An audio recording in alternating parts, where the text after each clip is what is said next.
Hello, my lovely students. Welcome back to your channel all about NCERT. I hope that you all are doing well and also safe and fine. Today, I am going to revise your 4 chapters of your Science NCERT book that are crop production and management, microorganisms, friend info, and coal and petroleum and combustion and flame. These 4 chapters we are going to revise in just one video. So dear student, I wanted to request all of you to watch this video till the end and also do subscribe and like, share and our channel. Okay dear student, let's begin our chapter. First of all, our first chapter is crop production and management. Dear students, let's start crop production and management. Dear student, this is a grade 8th chapter. Okay, मतलब आप class 8th में पढ़ते हैं, आपका पहला chapter है dear student ये आपकी क्लास 8th की एनसीईआरटी साइंस बुक का। और इस चैप्टर का नाम क्या है? Crop production and management. Dear students, now see topics to be covered. जो टॉपिक हमें इस चैप्टर में कवर करने हैं वो है agriculture, types of crops, agriculture practices में आपके क्या क्या आ जाते हैं? Preparation of soil, sowing, adding manures and fertilizer, irrigation, protection from weeds, harvesting, storage. Okay dear student, और फिर आपका लास्ट टॉपिक है एनिमल हस्बेंड्री। डियर स्टूडेंट, ये सारी चीज़ें हम अभी इस वीडियो में आपकी कवर करने वाले हैं इस चैप्टर की, और बाकी आपके 3 चैप्टर हैं उनका भी हम लोग पूरा रिवीजन करने वाले हैं। डियर स्टूडेंट, आपको ये वीडियो सिर्फ सुनना है आपकी एनसीईआरटी बुक को लेकर, आपको स्क्रीन में देखने की ज़रूरत नहीं है। This video you have to listen only, because मैंने स्क्रीन में आपको सिर्फ इसका पहला पेज की फ़ोटो खींच के दिखा रखी है। बाकी all the things I am going to say and you are going to listen. Okay dear student, this is a rule number 1. Let's start. So first of all, we are going to learn about agriculture, dear student. What is the definition of agriculture? The practice of cultivating crops and rearing livestock on a large scale for purpose of food production.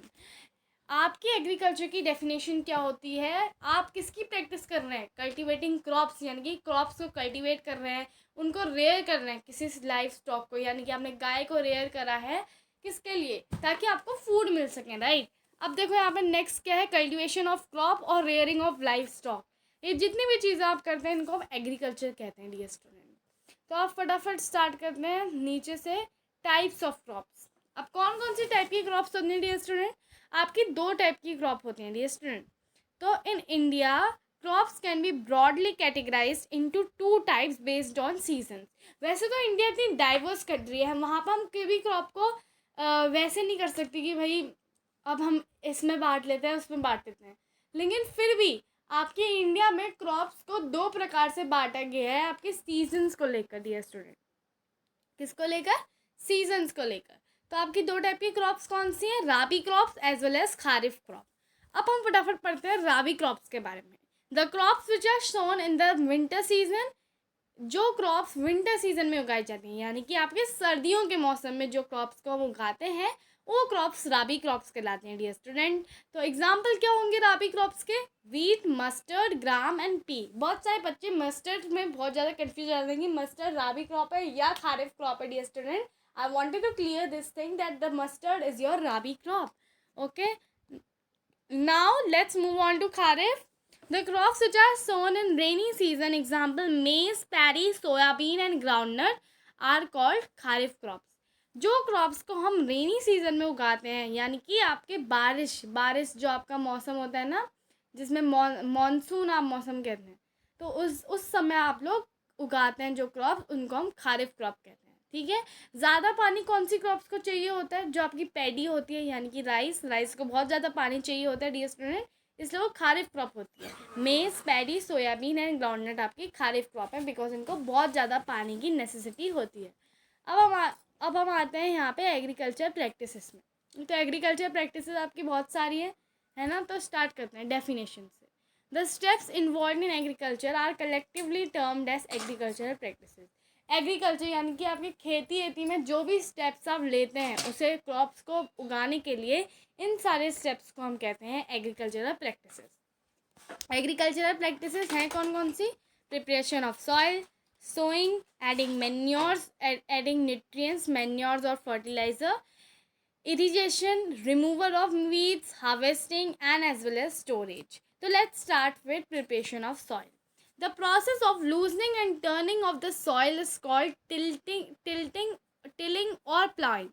जो process में आप soil को turn करते हैं, उधर उधर मतलब उसे पलेटते हैं आप लोग, तो उसको हम लोग कहते हैं टिलिंग या प्लाइंग. ठीक है डियर स्टूडेंट. तो जब आप सॉइल को पलटते हैं तो आप उसको क्या कहते हैं, टिलिंग या प्लाइंग प्रोसेस कहते हैं. The soil is ploughed before sowing the seeds because following are the advantages of soil preparation. क्यों जो नेसेसरी होता है कि भाई सॉइल को आपको पलटना है सीड डालने से पहले. इसके एडवांटेजेस कुछ इस प्रकार है डियर स्टूडेंट, मैं आपको बता दूँ इसके एडवांटेजेस क्या हैं. लूजन्स द सॉइल, यानी कि ये सॉइल को अच्छी तरह मॉइस्ट कर देता है. जो आपका सॉइल बहुत ज़्यादा सूखा होता है उसमें न्यूट्रिएंट भी आ जाते हैं. Help in growth of microbes, यानी कि आपके जो माइक्रोब्स होते हैं, जो अर्थवर्म होता है, आपने सुना होगा earthworm are the friends of farmer. ये अर्थवर्म आपका मटेरियल्स को डिकम्पोज होने में आपका साथ देते हैं. Allows root to breathe easily, यानी कि आपकी रूट्स जो होती हैं और नीचे तक फैलती हैं. उसका mix the soil nutrients uniformly, यानी कि जो भी आपके न्यूट्रिएंट्स आपके प्लांट को चाहिए होते हैं जो सॉइल में होते हैं ऑलरेडी, वो सबको अच्छी तरह से मिक्स करती है. अब देखो टिलिंग और प्लाइंग प्रोसेस के बारे में तो हमने पढ़ लिया, लेकिन इसको करने के लिए भी तो कोई ना कोई टूल्स हमें चाहिए होते होंगे. तो tools required for tilling and ploughing are traditional tool, यानी कि पहले के ज़माने में, आजकल भी गांव में जो टूल्स यूज़ होते हैं, क्योंकि उनके पास इतना ज़्यादा पैसा नहीं होता है तो वो अच्छे प्रोडक्ट्स नहीं खरीद पाते हैं, इसके लिए वो ट्रेडिशनल मेथड्स यूज़ करते हैं. जिसमें आपका आता है प्लाव. जो आपका प्लाव होता है वो आपका आपने देखा होगा वैसे, लेकिन मैं फिर भी आपको एक बार ड्रॉ करके दिखा देती हूँ. देखो डियर स्टूडेंट, प्लाव कुछ इस प्रकार का होता है. ठीक है, अगर आप अपनी साइंस की एनसीईआरटी बुक लेकर बैठे हैं तो it's very good. Okay, don't see in the screen because I am just speaking and you have to only listen. Okay, अब देखो हो यानी कि आपका प्लाव की तरह ही एक इंस्ट्रूमेंट होता है. ठीक है, तो अब देखो प्लाव के बारे में मैं आपको पहले बताती हूँ. ठीक है, this is being used since ancient times for tilling the soil, यानी कि ये बहुत ही पुराने समय से सिर्फ टिलिंग के लिए यूज़ किया जाता है, सॉइल को पलटने के लिए. Adding fertilizers to the crop, fertilizers यानी कि न्यूट्रिएंट्स सॉइल में ऐड करने के लिए भी इसको हम यूज़ करते हैं. एंड रिमूविंग वीड्स, या वीड्स के बारे में हम बाद में ही पढ़ेंगे, लेकिन मैं अभी आपको एक आइडिया दे देती हूँ. Weeds are the unwanted plants that grow along with the main crop. And turning the soil, यानी कि सॉइल को पलटने के लिए. डियर स्टूडेंट, अब यहाँ पे देखो हो क्या हेल्प करता है. हो it is a simple tool that is use for removing weeds and for loosening the soil. ये सिर्फ लूजनिंग और रिमूविंग वीड्स के लिए ही इस्तेमाल किया जाता है. डियर स्टूडेंट, अब हम आते हैं ट्रेडिशनल टूल तो हमारे कंप्लीट हो गए. अब हम आते हैं मॉडर्न टूल्स में. डियर स्टूडेंट, मॉडर्न टूल कौन से होते हैं? Cultivator. Ploughing is done by tractor driven cultivator. The use of a cultivator saves labour and time, यानी कि जो आपका कल्टीवेटर होता है उससे आजकल प्लाइंग की जाती है, क्योंकि वो सिर्फ आपको चलाना होता है. वो आपका लेबर यानी कि आपकी मेहनत भी कम करता है और आपका टाइम भी इसमें कम लगता है. आपका काम फटाफट हो जाता है. डियर स्टूडेंट, अब देखो हम लोग ने ये सब पढ़ लिया, तो अब हम पढ़ते हैं दूसरी एग्रीकल्चर प्रैक्टिस जो कि है आपकी sowing. The process of planting seeds in the soil. जो प्रोसेस में आप लोग सीड्स को प्लांट करते हैं सॉइल में, यानी कि सीड्स को डालते हैं, ये वाली प्रोसेस को हम लोग क्या कहते हैं? सोइंग कहते हैं. ठीक है dear student, sowing requires a proper selection of seeds and tool. Sowing करने से पहले सीड्स का प्रॉपर कलेक्शन किया जाता है. कैसे होता है सीड्स का प्रॉपर सिलेक्शन? फटाफट पढ़ते हैं. यहाँ पे देखो डिज़ायरेबल क्वालिटीज़ ऑफ सीड्स. कोई सीड्स बहुत गंदी होती हैं. Seeds should not be disease resistant.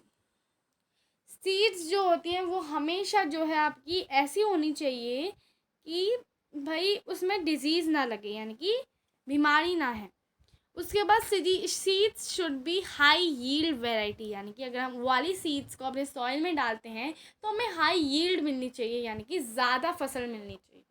और seeds should have wider adaptability, यानी कि सीड्स इतनी जल्दी उड़ना नहीं चाहिए, सीड्स को वहाँ रहना चाहिए.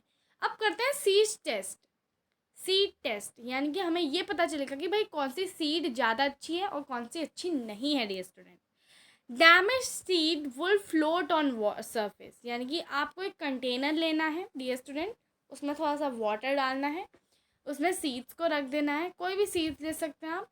जो अच्छी सीड्स होंगी ना वो बॉटम में सेटल हो जाएंगी, सिंक हो जाएंगी, लेकिन जो गंदी सीड्स होंगी वो ऊपर ही फ्लोट करते रहेंगी, क्योंकि वो डैमेज्ड हो चुकी हैं, उन्हें इंसेक्ट खा चुके हैं, तभी तो वो हॉल हुई है ना। अब आ जाते हैं हम टूल्स फॉर सोइंग में डियर स्टूडेंट। ट्रेडिशनल टूल्स के बारे में पढ़ते हैं पहले। ट्रेडिशनल आपका एक ही टूल है, वो है फनल सोइंग। इसमें आप एक लकड़ी का फनल टाइप का बनाते हैं, नीचे से थोड़ा डिगिंग टूल्स होते हैं, ऊपर पाइप्स लगे होते हैं जहाँ से आप सीड्स डालते हैं। इसमें क्या होता है dear student, funnel sowing is a traditional method of sowing. It has 3 part. उसके पास कितने पार्ट्स हैं? 3 पार्ट्स हैं। कौन से? फनल, पाइप लाइक स्ट्रक्चर, एक तो फनल हो गया जो कि पाइप लाइक स्ट्रक्चर है, एंड डिगिंग टूल, एक हो गया डिगिंग टूल डियर स्टूडेंट। अब देखो यहाँ पे क्या लिखा है, cattle is also use in this method, यानी कि कैटल आपकी जो गाय होती है वो भी इस मेथड में हम यूज़ करते हैं, यानी कि बहुत ज़्यादा कुल मिला के लेबर और टाइम लग रहा है डियर स्टूडेंट। अब यहाँ पे देखो मॉडर्न मेथड कौन सा है, सीड ड्रिल है। सीड ड्रिल क्या होता है? सीड ड्रिल आपकी जो सीड्स होती है वो अच्छी तरीके से यूनिफॉर्मली सो करता है, यानी कि आपकी एकदम प्रॉपर डिस्टेंस और डेप्थ में सो हो रही है। Seeds are sow at proper depth, यानी कि कितना नीचे तक उन्हें डालना है ये भी सीड ड्रिल अच्छी तरह करती है। And seeds are protected from birds, और सीड्स बर्ड से भी प्रोटेक्टेड होती हैं, क्योंकि अगर वो एक बार सीड्स को नीचे गहराई में डालती है तो ऊपर से उसको सॉइल से ढक भी देती है। लेकिन अगर आप फनल सोइंग की बात करें तो फनल सोइंग में अगर आपकी शीट नीचे जाती भी है तो there are very tension that seeds may be eaten by birds, क्योंकि उनको हमें सॉइल से ढका नहीं है, उनको हमने सिर्फ डाला है। ठीक है डियर स्टूडेंट, और अगर फार्मर ढक भी रहा है तो उसे बहुत टाइम लग रहा है ना। अब यहाँ पे देखो हम लोग नेक्स्ट एग्रीकल्चर प्रैक्टिस में आते हैं, जो कि है addition of manure and fertilizer dear student. Composting is the process of decomposition of kitchen waste, animal waste and agriculture waste. Composting, आपने वर्मी कंपोस्टिंग के बारे में तो पढ़ा होगा ना क्लास 6 में। तो कंपोस्टिंग जो होती है आपकी कौन सी प्रोसेस होती है? Decomposition of animal kitchen waste. Kitchen में आपका होता है कोई कोई वेजिटेबल पील्स, एनिमल वेस्ट तो आपने पता ही होगा, और एग्रीकल्चरल वेस्ट जो भी आपकी खाद के वेस्ट होते हैं ना, जैसे अगर फसल उग भी रही है तो उससे चाफ आफ अलग हो रहा है, ये सब आपके एग्रीकल्चरल वेस्ट होता है डियर स्टूडेंट।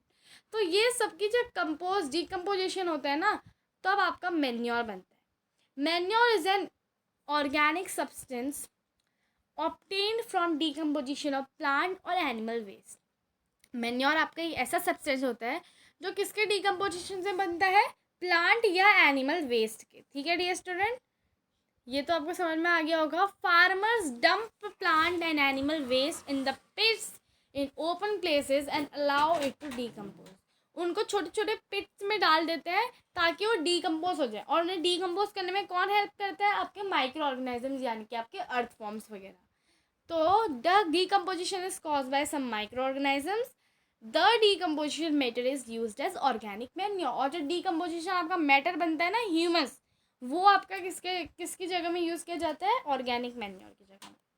तो अब यहाँ पे देखो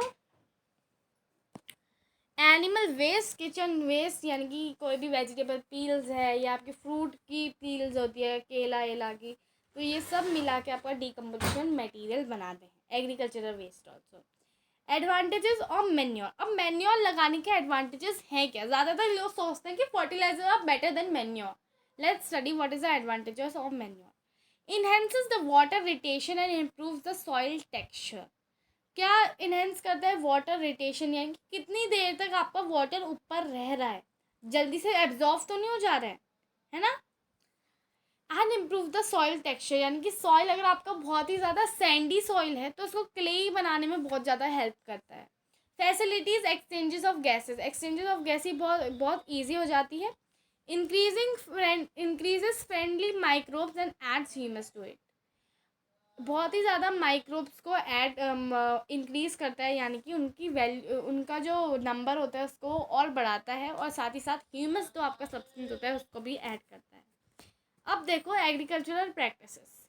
एग्रीकल्चरल प्रैक्टिसेस क्या में अब हम आते हैं लिमिटेशन ऑफ मैन्योर, यानी कि लिमिटेशन ऑफ मैन्योर क्या है भाई? मैन्योर में ऐसा क्या नहीं है?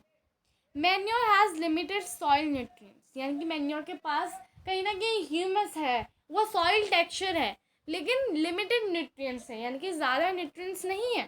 It has a deficit in essential nutrients like nitrogen. वो बहुत ही ज़्यादा कमज़ोर है कौन से न्यूट्रिएंट्स में, नाइट्रोजन जैसे, जो कि बहुत ही एसेंशियल होते हैं for a plant, healthy plant to grow. Okay, phosphorus and also potassium, यानी कि आपका कहीं ना कहीं हो गया NPK. ठीक है, इन न्यूट्रिएंट्स में बहुत ही ज़्यादा कम होते हैं इसमें. अब आते हैं फर्टिलाइजर्स में. These are the organic salts rich in nutrients. ये सिर्फ ऑर्गेनिक सॉल्ट होती हैं, न्यूट्रिएंट्स में रिच होती हैं कहीं ना कहीं. Examples of fertilizers are urea, potash, NPK यानी कि नाइट्रोजन, फॉस्फोरस, पोटेशियम. ये student you must be thinking भाई फॉस्फोरस का तो P आया, देन पोटेशियम का P क्यों नहीं आया? बिकॉज पोटेशियम को अगर हम केमिकल में रिप्रेजेंट करते हैं तो इट इज़ कैलियम, तो इसको हम K से रिप्रेजेंट करते हैं. ठीक है, super phosphate and then aluminium sulphate. तो ये सब केमिकल्स होते हैं फर्टिलाइजर्स में. Fertilizer is not improving the soil texture. Fertilizer is not adding the humus.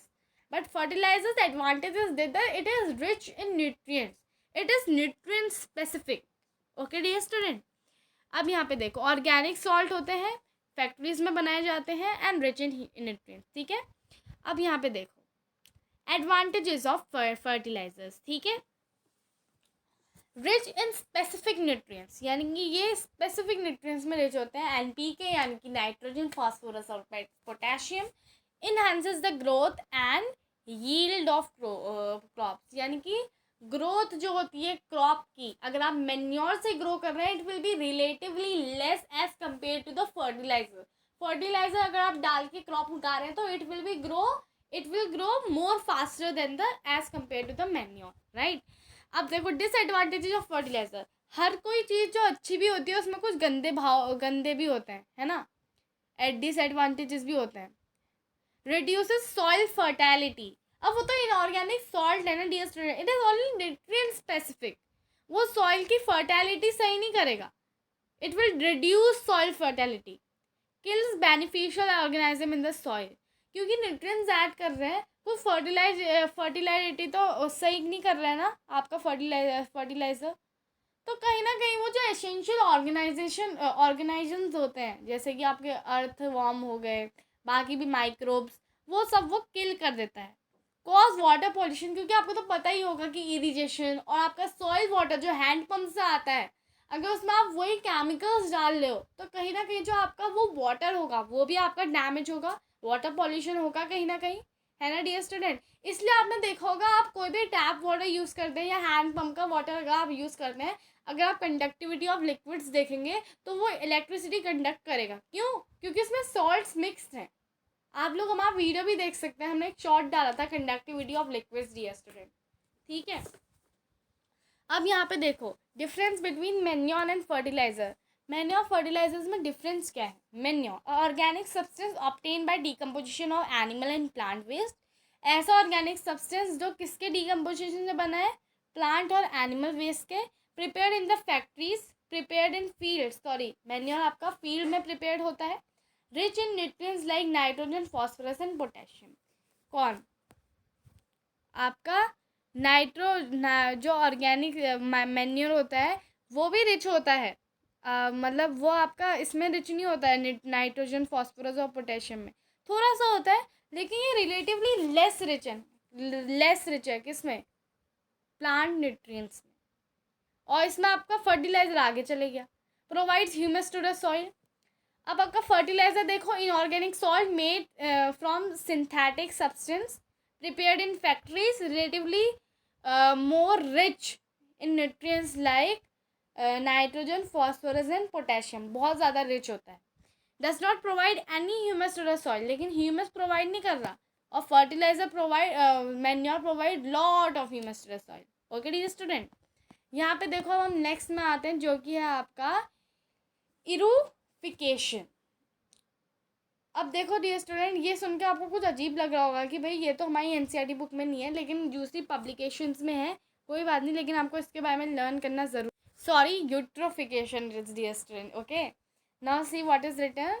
The excessive fertilizer wash away from the crop fields to the water bodies. कभी कभी क्या होता है, आपका एक्सेसिव फर्टिलाइजर अगर आपने यूज़ कर लिया तो आपके वाटर बॉडीज से वॉश अवे हो जाता है, यानी कि हट जाता है इरिगेशन के समय, और उसके बाद फिर वो किस में एंटर हो जाता है, आपके वाटर बॉडीज में. What are the water bodies dear student? आपके lake, canals, rivers etcetera. Since fertiliser are rich in nutrients they promote high algae growth over the water surface. तभी आपने देखा होगा आपका ग्रीन ग्रीन एल्गी की growth होती है वाटर सरफेस की तरफ. क्यों? क्योंकि आपका फर्टिलाइजर वॉश अवे हुआ है, वो एल्गी की ग्रोथ को प्रमोट कर रहा है. The algae growth takes most of the dissolved oxygen in the water. Algae की जो ग्रोथ होती है वो जो वाटर में डिजॉल्व ऑक्सीजन होता है उसको ले लेती है, दस लीडिंग टू द डेप्थ of aquatic plant and fishes. क्योंकि वो लोग ऑक्सीजन, वाटर में जो ऑक्सीजन होता है उससे रेस्पायर करते हैं डियर स्टूडेंट. आपको पता होगा कि एमोनिया की फॉर्म में ऑक्सीजन को लेते हैं फिशेस वगैरह, और अगर उनका वही ऑक्सीजन ख़त्म हो जाता है एल्गी की वजह से, तो कहीं ना कहीं वो एक्वेटिक और फिशेस और जो एनिमल्स होते हैं उनकी डेथ हो जाती है डियर स्टूडेंट. ठीक है, अब देखो नेक्स्ट है हमारा alternate methods of soil replacement. Soil replacement को हम और कौन सी चीज़ों से कर सकते हैं, यानी कि उसमें और कैसे हम न्यूट्रिएंट्स ला सकते हैं डियर स्टूडेंट. लैंड फैलोइंग और साथ ही साथ क्रॉप रोटेशन.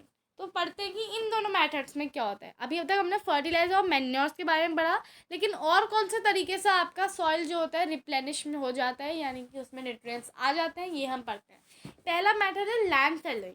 इसमें क्या होता है, land is left barren for one or more seasons. यानी कि एक सीज़न या उससे ज़्यादा सीज़न के लिए जो लैंड होता है वो आपका कैसे रख जाता है, अनकल्टिवेटेड रखा जाता है.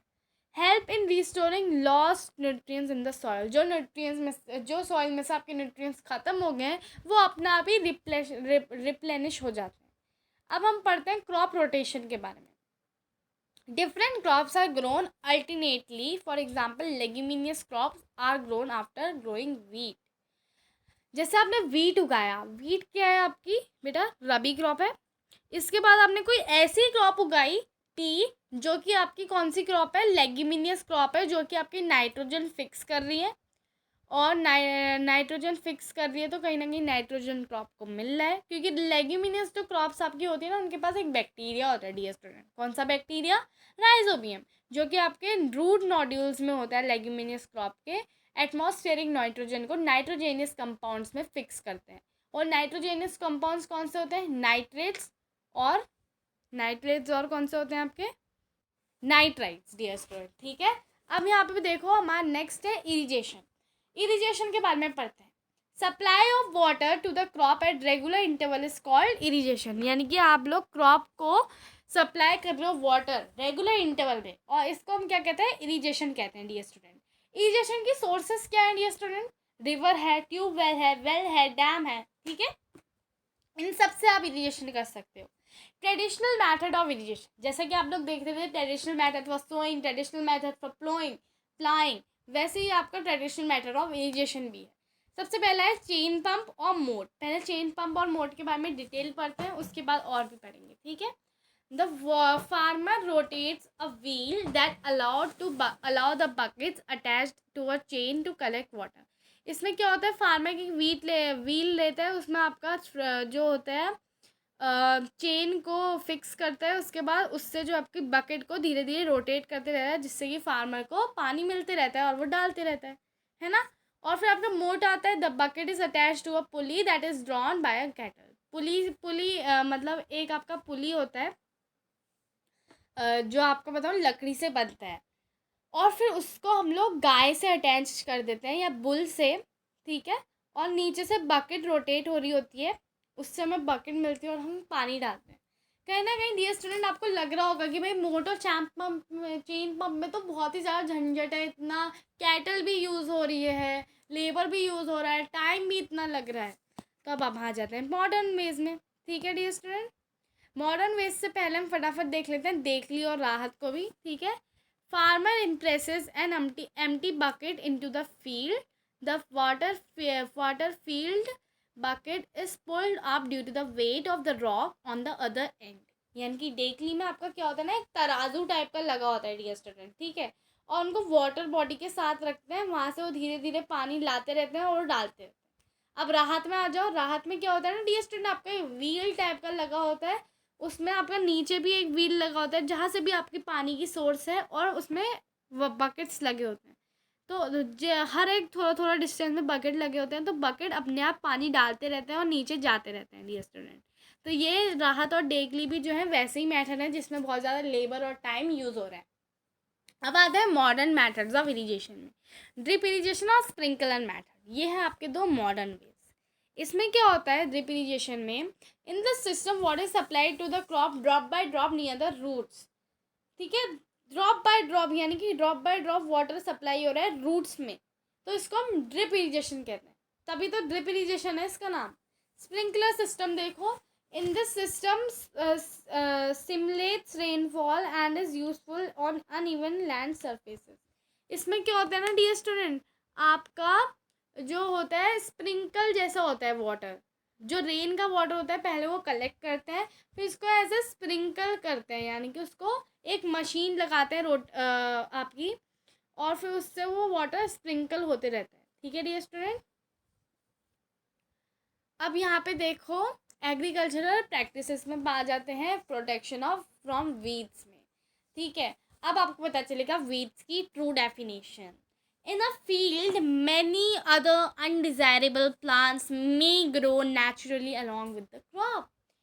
आपने क्रॉप्स में देखा भी तो होगा, कोई कोई अनडिजायरेबल प्लांट्स ग्रो हो जाते हैं, राइट। दीज अनडिजायरेबल प्लांट को आप देख रहे हो कि भाई ये भी क्या हमें प्लांट चाहिए, ये अनडिजायरेबल है। ठीक है डियर स्टूडेंट, हमें नहीं चाहिए प्लांट्स, तो इनको हम क्या कहते हैं, वीड्स कहते हैं। The removal of weed is called weeding, और उसकी प्रोसेस जिससे हम वीड्स को रिमूव करते हैं, ये प्रोसेस कहलाती है वीडिंग डियर स्टूडेंट। अब देखो मेथड्स ऑफ वीडिंग, किस कौन कौन से मेथड से आप वीडिंग कर सकते हो, वीड्स को हटा सकते हो। There are two methods dear student. ठीक है, एक तो है आपका मैनुअल मेथड और एक है आपका chemical method. Manual method means dear student जो कि आप हाथ से कर रहे हो खुद, और chemical method you are using certain chemicals, right. तो मैनुअल मेथड में क्या होता है dear student, removal of weeds can be done by tilling which help in uprooting and killing of weeds. Tilling यानी कि मैंने आपको बताया था ना प्लाइंग, जो प्लाव होता है ना। मैनुअली यूजिंग खुरपी। खुरपी भी आपका एक टाइप का टावल होता है, उससे आप मैनुअल करते हो, मतलब हाथ से उसे पूरा उचेड़ते हो। उसके बाद आपके पास है केमिकल मेथड, जिसमें removal of weeds can be done by spraying weedicides like 2,4-D kills weeds. इसमें क्या होता है ना, आपकी 2,4-D यानी कि डाइक्लोफिनॉक्सी एसिटिक एसिड आपका एक टाइप का वीडीसाइड है, वीड्स को किल करता है, लेकिन क्रॉप प्लांट को कोई भी हार्म नहीं करता है। लेकिन जब भी आपका फार्मर जो होता है ना इसको स्प्रे करता है, तो उसको हमेशा एक मास्क लगाना चाहिए। उससे क्या होता है, जो हार्मफुल केमिकल्स होते हैं वो इनकी रेस्पिरेटरी सिस्टम में नहीं जाते हैं। अगर रेस्पिरेटरी सिस्टम में जाएंगे so it will cause diseases. Okay, weedicide do not effect the crop. अब हम आते हैं हार्वेस्टिंग। ठीक है, तो harvesting is cutting down of crop once they are mature. एक बार क्रॉप जब मैच्योर हो जाती है तो उसको कट करना हार्वेस्टिंग कहलाता है। टूल्स फॉर हार्वेस्टिंग कौन से हैं, traditional method which is sickle. Sickle आपने धतूरी देखी होगी ना, हिंदी में हम कहते हैं, उससे भी काटते हैं। और एक होता है मॉडर्न मेथड जो कि होता है कंबाइन। कंबाइन आपके किसकी कम्बिनेशन होती है, थ्रेशर की और साथ ही साथ हार्वेस्टर की। ठीक है डियर स्टूडेंट, तो अब देखो यहाँ पे harvesting is done manually with the help of sickle, which is a traditional tool, and combine is a modern tool which is combination of harvester and thresher. अब हम आते हैं पोस्ट हार्वेस्टिंग। जो post harvesting means after harvesting threshing. Threshing process के बारे में पढ़ते हैं। The process of separating the grains from the straw to which it is attached. अगर आप ग्रेन्स को सेपरेट करते हैं स्ट्रॉ से जिससे वो अटैच्ड है, तो इसको हम कहते हैं थ्रेशिंग। और फिर winnowing, a process of separating grains from chaff, यानी कि आपके चाफ से जब आप सेपरेट करते हैं ग्रेन्स को, वो विनोइंग कहलाता है। डियर स्टूडेंट, आपकी बुक में अगर दिया है चाफ से सेपरेट करना threshing, it is wrong dear student, cut it from there, you have to write stalk। threshing मतलब स्टॉक से अलग कर रहे हो, और विनोइंग मतलब चाफ से अलग कर रहे हो। ठीक है, tools for use for winnowing कौन से, ट्रेडिशनल मेथड और मॉडर्न मेथड। ट्रेडिशनल मेथड क्या होता है, farmer manually separates grains from chaff with the help of wind, यानी कि एक बार उछालते हैं ग्रेन्स को, विंड की मदद से क्या होता है सारे ग्रेन्स अलग हो जाते हैं। फिर एक मेथड होता है मॉडर्न मेथड, विनोइंग मशीन। आपकी विनोइंग मशीन भी होती है एक, जिससे कि इजीली ग्रेन्स सेपरेट हो जाते हैं। From charm. अब आते हैं हम स्टोरेज में, जो कि है आपकी last agriculture practice dear student. यहाँ पे देखो, storage of agricultural provides produce is an important task. यानी कि अगर आप स्टोरेज प्रोड्यूस कर रहे हो एग्रीकल्चर को, तो वो बहुत ज़्यादा इंपॉर्टेंट टास्क हो जाता है dear student. If the harvested grains are to be kept for a longer time, they should be safe from moisture, insects, rats and micro organisms. अगर उन्हें हमें बहुत टाइम के लिए सेफ करके रखना है, तो उनको किससे प्रोटेक्शन मिलनी चाहिए? मॉइस्चर से, इंसेक्ट से, रैट्स से और माइक्रो ऑर्गेनाइजम से। ठीक है, स्टोरेज चैलेंजेस कौन कौन से होते हैं? Rats, microorganisms, insects and moisture are major storage challenges faced by farmers. यही होते हैं मेजर चैलेंजेस जो कि फार्मर्स फेस करते हैं। ठीक है, तो मतलब क्या होता है ना डियर स्टूडेंट, रैट्स तो आपके खा ही लेंगे गेहूँ सब। फिर अगर माइक्रो ऑर्गेनाइजम होंगे, दे विल डैमेज, राइट। और फिर आपके क्या कहते हैं, कीड़े लग गए, पेस्ट लग गए, तो वो तो बहुत ही बुरी बात है ना। और मॉइस्चर अगर आ गया तो आपका फंगस अटैक कर लेगा, राइट, फंगाई। अब देखो types of storage, small scale storage होती है और एक लार्ज स्केल स्टोरेज होती है। जूट बैग्स, मेटालिक बिन्स, या तो जूट बैग्स में होती है या मेटालिक बिन्स में होती है। स्मॉल स्केल स्टोरेज यानी कि आप घर में भी अगर स्टोरेज करते हैं ना, आपने देखा होगा मम्मी को कि ऊपर गेहूं का टैंक रखा है, बड़ा सा मेटालिक बिन रखा है। और घर में भी अगर आप देखोगे तो मेटालिक बिन में ही आपके सारा आटा आटा रखा रहता है, राइट। लार्ज स्केल स्टोरेज कैसे होती है? ग्रेनरीज में, ग्रेनरीज आपकी प्लेस होती है, या सिलोज भी आपके बड़े बड़े कंटेनर्स होते हैं डियर स्टूडेंट। ठीक है, तो यहाँ पे हमने पढ़ लिया टाइप्स ऑफ ये सब। तो अब हमारा आता है fourth topic which is animal husbandry dear student. अभी तक हम लोग एग्रीकल्चर के बारे में पढ़ रहे थे, जो कि है प्लांट्स के बारे में, लेकिन अभी हम पढ़ेंगे एनिमल हस्बेंड्री के बारे में। डेफिनेशन क्या होती है? It is a practice of rearing and taking care of animal on a large scale to obtain food products from them. Animal husbandry की डेफिनेशन होती है एनिमल्स को रेयर करना फॉर लार्ज स्केल। एनिमल्स को rear करना, उनकी take care करना, यानी कि उनकी देखभाल करना बहुत ही बड़ी संख्या में, ताकि हमें उनसे फूड प्रोडक्ट्स मिल पाए। इसको हम एनिमल हस्बेंड्री कहते हैं dear student. Cattle provide us milk. Poultry यानी कि आपके चिकन इकन हमें एग्स और मीट प्रोवाइड करते हैं। फिशरी जो होती है आपको हमें वेरियस न्यूट्रिएंट्स, यानी कि कोड लिवर ऑयल भी आपने देखा होगा ना, it is rich on vitamin D. Okay dear student, तो नाउ माइंड मैप क्या रहेगा आपके इसका? Cultivation of crop, rearing of life stock, agriculture में आता है। Rabi and kharif types of crops हो गया आपका। एग्रीकल्चरल प्रैक्टिसेस कौन कौन सी होगी? Preparation of soil, adding manures and fertilizer, protection from weed, storage, sowing, irrigation, harvesting. ठीक है डियर स्टूडेंट, और उसका फिर एनिमल हस्बेंड्री भी आपका एक पार्ट आ गया एग्रीकल्चर का। ठीक है डियर स्टूडेंट, तो ये था आपका कुछ mind map. I hope that dear student आपको ये वीडियो बहुत पसंद आया होगा, क्योंकि इसमें आपको क्रॉप प्रोडक्शन का तो पूरा समझा दिया है। अब हम पढ़ने वाले हैं आपका नेक्स्ट टॉपिक, जो कि है micro organisms friend and foe. Dear student, are you excited for this? I hope that you all are excited. Okay dear student, क्योंकि मैंने सिर्फ 33 मिनट्स में आपको क्रॉप प्रोडक्शन पूरा पढ़ा दिया dear student. It is possible. Okay dear student, आपने देखा होगा कि क्रॉप प्रोडक्शन का एक वीडियो 30 मिनट्स का होता है। कोई भी टीचर समझाने में इतने घंटे लगा देते हैं, राइट, लेकिन मैंने आपको ये चैप्टर सिर्फ और सिर्फ 33 मिनट में समझा दिया। अब हम आते हैं माइक्रो ऑर्गेनाइजम फ्रेंड एंड फो में। ठीक है, तो ये देखो,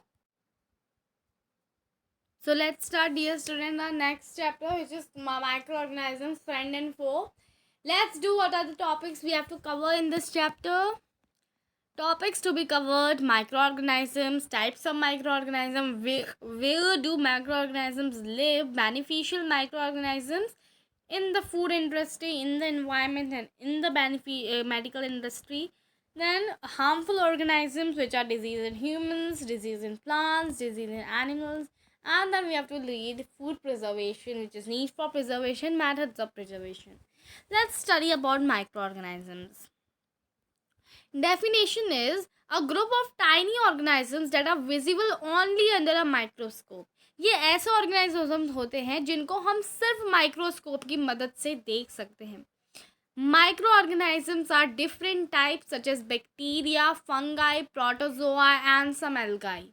माइक्रो ऑर्गेनाइज्म अलग अलग टाइप के होते हैं डियर स्टूडेंट, आपके वायरस, बैक्टीरिया, फंगाई, प्रोटोजोआ और एल्गाई जैसे। टाइप्स ऑफ माइक्रो ऑर्गेनिज्म कैसे होते हैं? Bacteria, viruses, algae, protozoa, fungi, dear student many, right. तो आपके बैक्टीरिया का कुछ शेप ऐसा होता है, अगर डियर स्टूडेंट आप अपनी एनसीईआरटी बुक में देखे हैं तो थोड़ा सा स्क्रीन की तरफ ध्यान दीजिए। बैक्टीरिया का शेप ऐसा होता है डियर स्टूडेंट, ये देखो बैक्टीरिया का शेप कुछ ऐसा होता है। वायरस का शेप आपका ऐसा होता है, कोरोना वायरस बहुत सुना होगा, है ना। उसके बाद फिर एल्गाई कुछ इस तरह का होता है, और उसके बाद प्रोटोजोआ एमीबा जैसा होता है, आपने 7th में ही पढ़ा होगा, ठीक है। तो ये होते हैं आपके टाइप्स ऑफ माइक्रो ऑर्गेनाइजम्स। अब फिर से बुक में देख लीजिए। अब यहाँ पे देखो micro organism, where do micro organisms live? They live in all types of environment, ranging from ice cold climate to hot springs and desert to water bodies. They are also found inside the bodies of animals, including humans. तो micro organism आपके कहीं भी रह सकते हैं, चाहे आप आइसी cold climate में उन्हें रहने को कहो, चाहे हॉट समर्स में उन्हें रहने को कहो, या आप डेजर्ट में कहो, माइक्रो ऑर्गेनिजम्स आपके कहीं भी रह सकते हैं। They are also found inside the bodies of animals including humans. वो किन की बॉडी में फाइंड आउट किए जाते हैं? जो कि एनिमल्स होते हैं, ह्यूमन्स के जैसे। अब देखो water bodies and human digestive system, extreme conditions, ठीक है। तो अब हम देखते हैं यहाँ पे बेनिफिशियल माइक्रो ऑर्गेनिजम्स के बारे में, ठीक है। अभी तक हमने जाना कि माइक्रो ऑर्गेनिज्म कहाँ रह सकते हैं, माइक्रो ऑर्गेनिज्म क्या होते हैं, कितने टाइप्स के होते हैं। अब हम पढ़ेंगे types of beneficial micro organisms के बारे में, यानी कि जो हमें फ़ायदा करते हैं डियर स्टूडेंट, ठीक है। In the food industry, fermentation यानी कि सबसे पहले फूड इंडस्ट्री के बारे में बात करी जा रही है। फर्मेंटेशन कौन सी होती है आपकी process? The process of conversion of sugar into alcohol during the release of carbon dioxide by yeast in the presence of absence of oxygen. क्या होता है ना डियर स्टूडेंट, आपकी जो कन्वर्जन होता है ना शुगर का अल्कोहल में, जब आप एक पानी लेना, एक्सपेरिमेंट करना घर में, पानी लेना, उसमें शुगर डालना, ठीक है। शुगर को मिक्स करने के बाद उसमें बेकिंग सोडा डालना, यीस्ट पाउडर होता है, ठीक है डियर स्टूडेंट। आप ना थोड़े समय बाद देखना ना कि वो बताओ किस में कन्वर्ट हो जाएगा, अल्कोहल में कन्वर्ट हो जाएगा डियर स्टूडेंट, बहुत समय बाद। क्यों? क्योंकि ऑक्सीजन की एब्सेंस में। यीस्ट हमेशा रिप्रोड्यूस तभी करता है जब ऑक्सीजन एब्सेंस हो, यानी कि ऑक्सीजन से वो कभी भी रेस्पिरेशन नहीं करता है dear student. You already read this in class 7th, ठीक है। अब यहाँ पे देखना ब्रेड मेकिंग में भी ये बेकिंग इंडस्ट्री में काम आता है। तो सबसे पहले देखो yeast is needed in the bread making. Yeast को ब्रेड मेकिंग में तो इस्तेमाल किया ही किया जाता है। It feeds on sugar present in the dough to release alcohol and carbon dioxide. The presence of carbon dioxide is in the dough gives rise to the bread its fluffy texture. तभी आपने देखा होगा ना bread इतना fluffy क्यों होता है।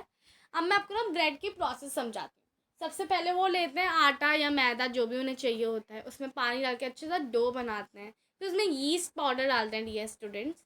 Yeast powder डालने के बाद क्या होता है ना, CO2 रिलीज होती है, क्योंकि यीस्ट तब रिप्रोड्यूस करेगा मल्टीपल बार जब वो एनारोबिकली रेस्पायर करता है ऑक्सीजन के बिना। तो कार्बन डाइऑक्साइड रिलीज हुआ और साथ ही साथ अल्कोहल भी रिलीज हुआ। लेकिन अब कहोगे मैम इथेनॉल अल्कोहल आपका रिलीज हुआ, उसके बाद फिर आपने बेक करा तो अल्कोहल का जो आपका वो होता है ना पॉइंट, इवेपोरेशन का पॉइंट उसका बहुत ज़्यादा लो होता है। तो अल्कोहल तो बेक करते समय उड़ गया, लेकिन आपका कार्बन डाइऑक्साइड उसके अंदर रह गई, और जैसे जैसे वो हीट अप हो रहा है ना, जो गैस हो रही है वो एक्सपेंड हो रही है, जिसकी वजह से आपका डो हो रहा है ना वो फुल जा रहा है, फ्लफी बन जा रहा है, ठीक है डियर स्टूडेंट। अब देखो वाइन मेकिंग में कैसे इस्तेमाल किया जाता है। Yeast is also needed for fermentation of grapes to prepare wine. Grapes की फर्मेंटेशन करने के लिए भी यीस्ट चाहिए होता है ताकि वाइन प्रिपेयर हो सके, ठीक है dear student. The sugar is broken down to form alcohol and carbon dioxide. Sugar broke down यानी कि शुगर टुकड़ों में टूट जाता है, जिससे ही क्या बन जाता है आपका अल्कोहल और carbon dioxide. This alcohol is processed to produce wine. और यही अल्कोहल को बाकी और चीज़ों से भी लगाया जाता है ताकि वाइन बन सके। कर्ड मेकिंग, अब कर्ड मेकिंग में कैसे आपके माइक्रो ऑर्गेनिजम्स काम आ रहे हैं।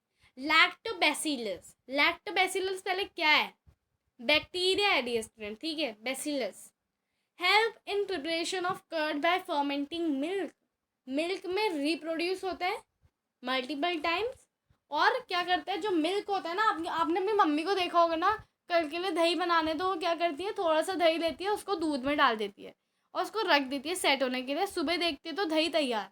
कैसे, क्योंकि वो लैक्टोबैसिलस तो आपकी मम्मी ने उसमें डाला है ना, वो फटाफट रिप्रोड्यूस कर रहा है, और जिसकी वजह से आपको जो मिल्क है वो कर्ड में फॉर्म हो जा रहा है। ठीक है डियर स्टूडेंट, आपका जो कर्ड होता है, आपको तो उसमें पता ही होगा लैक्टिक एसिड होती है, क्यों होती है पता है, क्योंकि लैक्टोबैसिलस बैक्टीरिया होता है। ठीक है डियर स्टूडेंट, अब यहाँ पे देखो, the sugar molecules of the milk is broken down into the lactic acid. The lactic acid is in the milk leads to the formation of curds. अब हम आते हैं यूजफुल माइक्रो ऑर्गेनिजम्स के part 2 में, जो कि है in the environment dear student. ठीक है, nutrient replacement of in the soil, nutrient replacement in the soil. ठीक है डियर स्टूडेंट, तो कैसे सॉइल में न्यूट्रिएंट रिप्लेसमेंट करने में भी आपके माइक्रो ऑर्गेनिजम्स काम आते हैं, मैंने आपको बताया था ना राइजोबियम बैक्टीरिया के बारे में, अब वही आ रहा है यहाँ पे। Some bacteria are able to fix the nitrogen from the atmosphere in the soil. This enriches the soil with the nutrients and increase its fertility. These microbes are commonly called biological nitrogen fixer. ऐसे bacteria जो nitrogen fix करते हैं dear student atmosphere से nitrogen को, कैसी form में, पहले nitrites, nitrates, और फिर जो फॉर्म प्लांट कंज्यूम करते हैं वो फॉर्म प्लांट नाइट्रोजन की कंज्यूम कर रहे हैं। डायरेक्ट नाइट्रोजन को तो कंज्यूम नहीं करेंगे, उसके कंपाउंड्स को कंज्यूम करेंगे डियर स्टूडेंट। ठीक है, और जो ये वाले माइक्रो ऑर्गेनिज्म होते हैं ना, जो नाइट्रोजन को फिक्स कर देते हैं, इनको हम क्या कहते हैं, बायोलॉजिकल नाइट्रोजन फिक्सर। ठीक है, अब यहाँ पे देखो decomposition. The microorganisms decompose the dead organic waste of plants and animals and convert them into a simple substances. तो जैसे कि मैंने आपको प्रीवियस चैप्टर यानी कि क्रॉप प्रोडक्शन में बताया था ना डीकम्पोजिशन के बारे में, तो डीकम्पोजिशन में क्या करते हैं माइक्रो ऑर्गेनिज्म, हर्थ फॉर्म वगैरह वगैरह जो भी ऑर्गेनिक मैटर होता है इन सबको खा लेते हैं पिट में। उसके बाद फिर जब वो ऑर्गेनिक मैन्योर बन जाता है उसको फार्मर्स यूज़ करते हैं उनके खेत में, ताकि क्रॉप जो है वो बहुत ही अच्छी ग्रो। ठीक है, does it help in keeping the environment clean, इससे जो एनवायरनमेंट होता है वो भी क्लीन होता है डियर स्टूडेंट। कैसे, क्योंकि भाई सारा जो मटेरियल है वो तो अपना भी डिकम्पोज हो जा रहा है ना थोड़े दिनों के बाद इन माइक्रो ऑर्गेनिजम्स के एक्शन से, है ना डियर स्टूडेंट। अब यहाँ पे देखो नेक्स्ट है आपका useful microbes in nitrogen cycle. Nitrogen cycle is very important part of the session dear student, ये बहुत ही इंपॉर्टेंट है, ये आपको समझना पड़ेगा। ठीक है, नाइट्रोजन इन द एटमॉस्फेयर कौन से फॉर्म में होती है, N2। ऑक्सीजन का फॉर्मूला क्या होता है, O2 होता है, नाइट्रोजन का N2 होता है। ठीक है, नाइट्रोजन इस फॉर्म में होता है।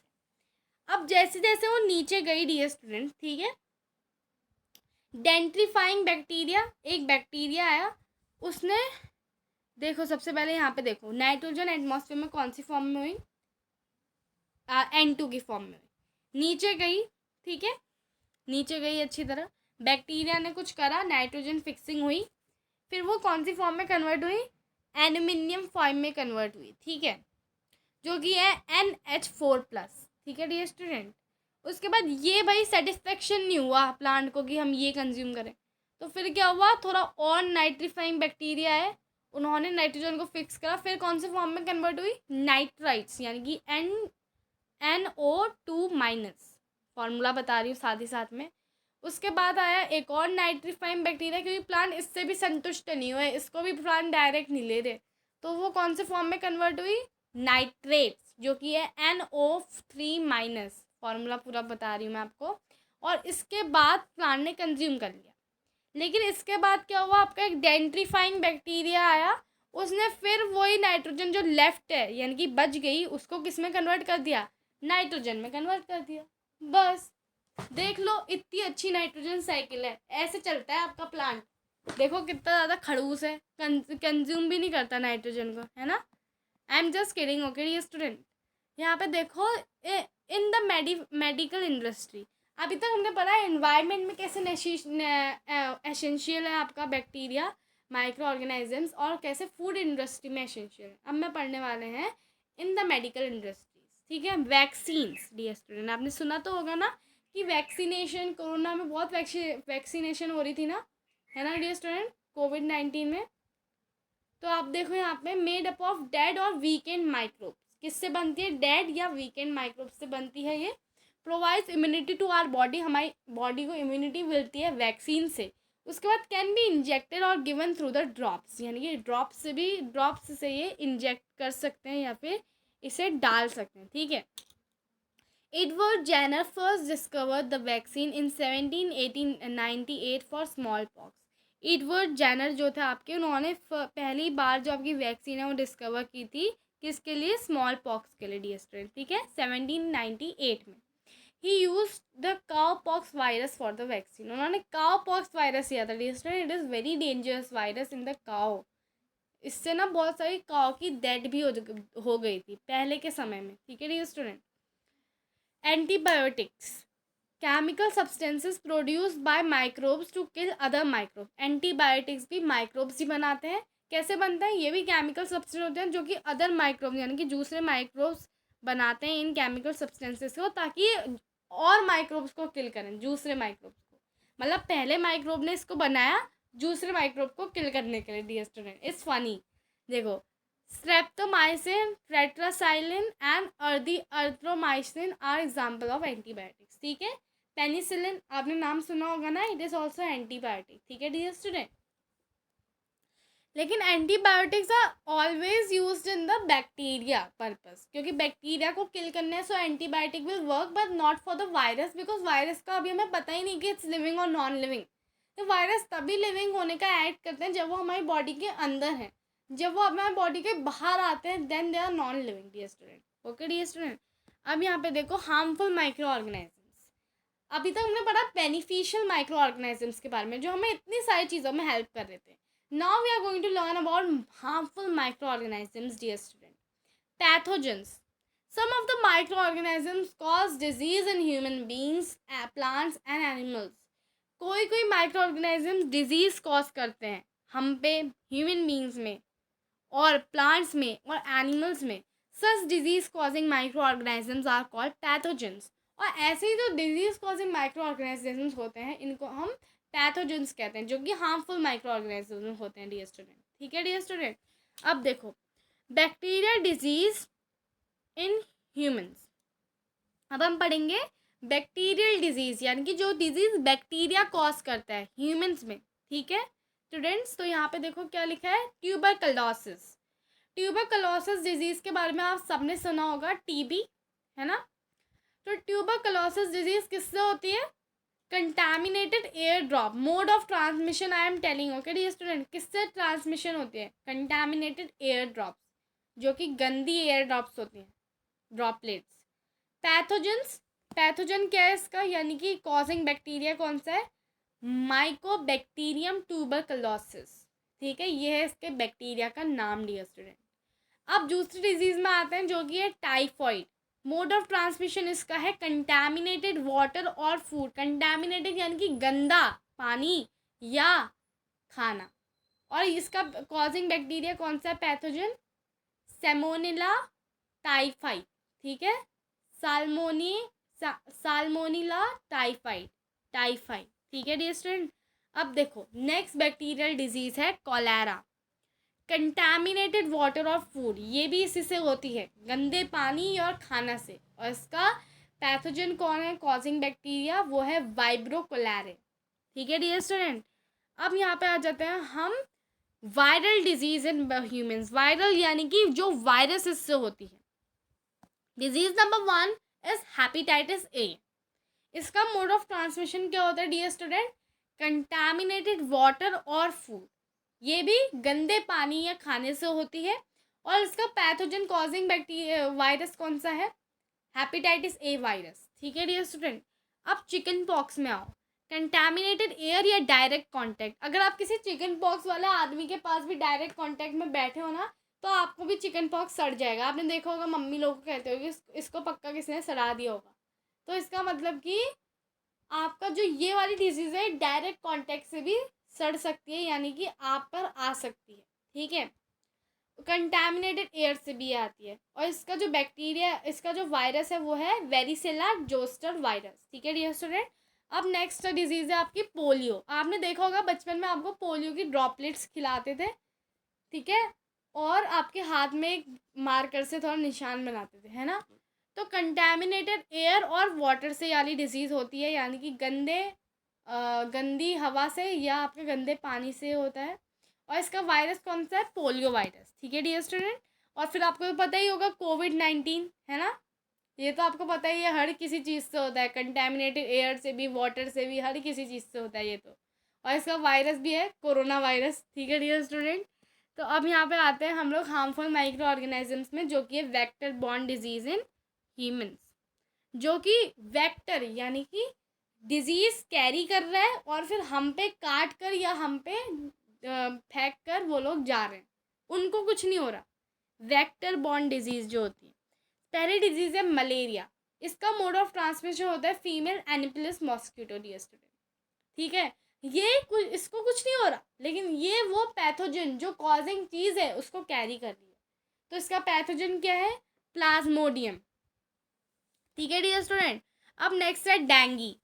डेंगी, आप डेंगू डेंगू डेंगू कहते होगे, लेकिन dear student correct pronunciation is dengue. ठीक है, डेंगी आपके किससे होता है? Female aedes mosquito. ठीक है, और इसका पॉजिटिव एजेंट क्या है? डेंगू वायरस या डेंगी वायरस। ठीक है डियर स्टूडेंट। अब देखो हार्मफुल माइक्रो ऑर्गेनिजम्स का नेक्स्ट है डिजीज इन एनिमल्स। कौन डिजीज जो एनिमल्स में होती है डियर स्टूडेंट? डिजीज पहली तो है फुट और माउथ डिजीज, जो कि है FMD। ठीक है डियर स्टूडेंट। एनिमल्स में पॉजिटिव एजेंट और सिम्टम्स क्या है? ट्रांसमिट थ्रू डायरेक्ट कॉन्टैक्ट से होती है। कंटैमिनेटेड एयर ड्रॉपलेट्स यानी कि जो गंदी एयर हवा होती है, उसके बाद फिर कॉज बाय एफ्तो वायरस से ये होती है बीमारी। वायरस है एफ्तो वायरस। सिम्टम्स क्या होते हैं इसके? लीजन्स यानी कि दाने आने, पेनफुल ब्लिस्टर्स, फोड़े टाइप के हो जाते हैं डियर स्टूडेंट। एक्सेसिव सलाइवेशन यानी कि आपने देखा होगा ना, कोई कोई गाय के मुंह से सलाइवेशन आते रहता है, यानी कि आपका जो थूक टाइप का होता है ना, वो उनके मुंह से गिरते रहता है सलाइवा। तो ऐसे एनिमल्स को डिजीज़ होती है। नेक्स्ट डिजीज़ है हमारी एंथ्रेक्स डियर स्टूडेंट। आपने सुना होगा इस डिजीज़ के बारे में, जब आप क्लास 7 में थे आपने पढ़ा था ना, एक डिजीज़ एंथ्रेक्स होती है। ठीक है, पॉजिटिव एजेंट क्या होता है और सिम्टम्स क्या होते हैं इसके? पॉजिटिव एजेंट सबसे पहले transmitted through contaminated soil, food या वाटर। सॉइल से भी हो सकता है, वाटर से भी हो सकता है, या फूड से भी हो सकता है dear student. Cause by bacillus anthracis. किससे होता है? Anthracis, bacillus anthracis. ठीक है dear student. Symptoms include difficulty in breathing, जो आपके एनिमल्स होते हैं उनको ब्रीथ करने में बहुत डिफ़िकल्टी होती है। कॉन्फ्यूजन्स यानी कि वो पता नहीं चक्कर चक्कर खाते खाते भागते रहते हैं किसी ना किसी पे, और फीवर आता है उनको, बहुत ज़्यादा बुखार। ठीक है डियर स्टूडेंट। अब देखो नेक्स्ट है हमारा disease causing microbes in plant. Plants में भी आपकी डिजीज़ होती है डियर स्टूडेंट। पहली डिजीज़ का नाम है citrus canker. Citrus as the name suggest citric acid, और सिट्रस फूड्स जो होते हैं उनमें ही होती है डिजीज़। तो फूड मोड ऑफ ट्रांसमिशन इसका होता है एयर, और ये इसका पैथोजन यानी पॉजिटिव एजेंट है बैक्टीरिया, जो कि एंग्जोमोनास एक्सनोपोडीज। ठीक है डियर स्टूडेंट। उसके बाद फिर आपका नेक्स्ट डिजीज़ है व्हीट रस्ट, जो कि एयर या सीड्स से होती है, जो डैमेज सीड्स होती हैं। इसका पॉजिटिव एजेंट है फंगाई पेनिसिना रस्ट फंगस। ठीक है डियर स्टूडेंट। नेक्स्ट है आपका येलो वेन मोसैक, जो कि आपका इंसेक्ट से होता है, और इसका पॉजिटिव एजेंट है virus yellow vein mosaic virus. ठीक है डियर स्टूडेंट। यहाँ पे मैंने प्लांट डिजीज़ के बारे में भी आपको बता दिया है। Our last topic is fruit preservation, need for preservation. ऐसे क्या नेसेसिटी हो जाती है कि हमें प्रिजर्वेशन की ज़रूरत पड़ती है? ठीक है dear student. Micro organisms spoil food by releasing toxic substances. जो माइक्रो ऑर्गेनिजम्स होते हैं वो फूड को स्पॉइल कर देते हैं, उसको ख़राब कर देते हैं, क्या करके? टॉक्सिक सब्सटेंस को रिलीज कर। Consuming such food leads to food poisoning. ऐसे फूड को कंज्यूम करने से हमें फूड पॉइजनिंग हो सकती है। For example E coli enters the body through the vegetables and fruit contaminated by sewage water. जबकि ईडी कोलाई होती है ना, वो एक टाइप की डिजीज़ है, एक टाइप का बैक्टीरिया है, जो आपकी बॉडी में आ जाता है किससे, कंटैमिनेटेड फूड्स और वेजिटेबल्स से, जो कि आपके सीवेज वाटर से कंटैमिनेटेड हो चुके हैं, है ना डियर स्टूडेंट। सीवेज वाटर ना, इमेजिन गटर का पानी उससे कंटैमिनेटेड है, क्योंकि आपने देखा होगा ना बहुत सारे जो आपके फ्रूट सेलर होते हैं, वेजिटेबल सेलर होते हैं, वो हमेशा स्प्रिंकल करते रहते हैं वाटर ना। Some are good, they are sprinkling good water, but some are bad, वो नाली से पानी लाना है फिर उसे फेंकना है, तो that is not a good thing, है ना। Spoiled food emits bad smell and has a bad taste. Spoiled food जो होता है उसके पास बहुत बैड स्मेल आती है, उसमें बहुत बैड टेस्ट होता है, खाने में भी बहुत गंदा लगता है। और चेंज कलर, आपकी मम्मी कहती है ना कभी भी, छी खाने में बहुत ज़्यादा बासी बासी हो रहा है, यानी कि ये फूड आपका स्पॉइल्ड हो चुका है, ठीक है। सिम्टम्स ऑफ फूड पॉइजनिंग, अब फूड पॉइजनिंग होती है उसके सिम्टम्स क्या हैं। एब्डोमिनल क्रैम्प्स, यानी कि आपको अजीब सा पेट दर्द टाइप का होता है। नौजिया, नौजिया यानी कि आपकी नाक में कुछ अजीब सा होता है, ठीक है डियर स्टूडेंट। उसके बाद फीवर, बुखार आता है आपको बहुत ज़्यादा, उल्टी होती है यानी कि वॉमिटिंग होती है, डायरिया यानी कि आपको कब्ज भी हो जाता है, ठीक है डियर स्टूडेंट। अब यहाँ पे देखो नेक्स्ट है मैथड्स ऑफ प्रिजर्वेशन। प्रिजर्वेशन के मैथड्स क्या क्या हो जाते हैं। पहले तो है वैक्यूम पैकिंग, तो इसमें क्या होता है ना, foods are stored in packets from which the air is removed, यानी कि अब एयर एंटर नहीं कर रही है फूड में, वो अच्छी तरह वैक्यूम्ड हो चुके हैं, ठीक है dear student. The removal of air prevents the growth of micro organisms, अगर आपकी एयर नहीं आ रही है तो आपके माइक्रो ऑर्गेनिजम्स भी नहीं आते हैं। पेस्चराइजेशन के बारे में पढ़ते हैं आप। Milk is heated to a certain temperature to kill the micros, milk को कम से कम 70 डिग्री तक हीटअप किया जाता है, फिर उसे क्विकली कूल डाउन कर देते हैं और उसे एकदम कूल कर देते हैं, चिल्ड कर देते हैं dear student. It is then quickly cooled at the low temperature to prevent the further growths of microbe, ताकि वहाँ पे माइक्रोब्स ना होंगे। फिर है additional of chemical preservatives, preservatives का एडिशन करना। Sodium benzoate, benzoate and sodium meta bisulphide are commonly use chemical preservatives. जो ये दोनों के मैंने अभी नाम लिए ना, ये बहुत ही ज़्यादा कॉमनली यूज प्रिजर्वेटिव्स हैं। आपने सॉस भी देखा होगा ना, जैम सॉस, इसमें सब याले ही प्रिजर्वेटिव्स होते हैं, ठीक है dear student. Sugar and salt भी आपके प्रिजर्वेशन के मेथड्स होते हैं। Meat and fish are preserve by curing them with the salt, उसमें सॉल्ट डालने से मीट और फिश आपके प्रिजर्व किए जाते हैं। जैम और जेली जो होते हैं आपके आर प्रिजर्व बाय शुगर, इनमें बहुत ही ज़्यादा एक्सेसिव शुगर होता है जिससे कि ये प्रिजर्व होते हैं। उसके बाद both inhibit the growth of microbes, दोनों ही मेथड जो है ग्रोथ ऑफ माइक्रोब्स को रोकते हैं, ठीक है डियर स्टूडेंट। अब यहाँ पे देखो नेक्स्ट है हमारा माइंड मैप, जो कि है नीड, फूड प्रिजर्वेशन नीड और मेथड क्यों चाहिए और मेथड्स क्या है। Micro organisms, useful microbes, harmful microbes में आते हैं। यूजफुल माइक्रोब्स में आपका कहाँ यूज़ होता है, फूड, मेडिसिन, एनवायरनमेंट, और harmful microbes human, animal, plant. तो dear student, I hope that आपको यहाँ पे micro organism friend and foe भी सिर्फ और सिर्फ मैंने आधे घंटे में ही समझाया, क्योंकि अभी 57 मिनट का वीडियो ऑलरेडी बन चुका है dear student, so I don't wanted to access it. तो मैं अभी आपको 2 ही चैप्टर का पूरा अच्छे से नोट्स वोट्स सब बता दें। मैंने आपको 2 chapter, dear student imagine 2 chapters in just 1 video, right. तो आपके नेक्स्ट 2 चैप्टर जो है कोल एंड पेट्रोलियम और कंजप्शन ऑफ फेम, मैं आपको अगले वीडियो में दूंगी, क्योंकि ये वीडियो ऑलरेडी बहुत बड़ा हो चुका है, इसलिए मैं इसको और बड़ा नहीं करना चाहती हूँ dear student. Okay dear student, so I hope that you all have understood all the things, and if you like the video, do subscribe, like, share and our channel, and also press the bell icon. Thank you so much for watching.